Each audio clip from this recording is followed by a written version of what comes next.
To understand the next chapters, there is also some brain anatomy you should know about. Our brain is the center of the nervous system. It contains about 100 billion neurons. The brain has white matter and gray matter. The difference is not just in color, but also in structure and function. Gray matter mostly stands for the nucleus, or I should say the body of cells, and the white matter is mainly made of axons and glial cells, meaning white matter modulates the distribution of action potentials and is enabling communication and coordination between different brain regions, while the gray matter is mostly associated with processing and cognition. The brain has two hemispheres that are connected by corpus callosum, which is the largest white matter in the brain.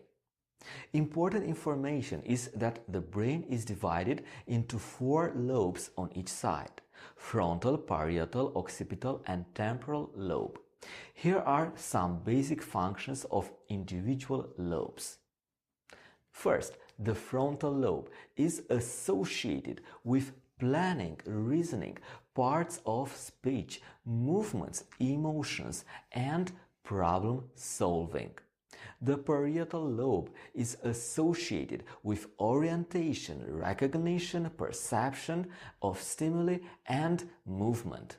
The occipital lobe is associated with visual processing, and the temporal lobe is associated with perception and recognition of auditory stimuli, memory, and speech.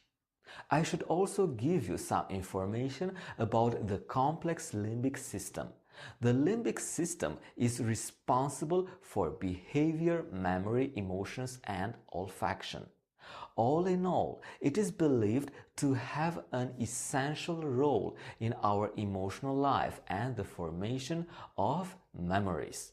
There are 2 parts of the system that will be mentioned in this course. The first one is hippocampus. Hippocampus is a horseshoe-shaped pear structure. It is located in the temporal lobe, and its function is connected with memory, emotional response, spatial orientation, and navigation. Hippocampus is communicating with the amygdala, a almond-shaped structure also located in the temporal lobe. Its functions are referred to memory modulation, emotional learning, arousal, and autonomic response to fear. The structure of the nervous system is complex, and so is its function.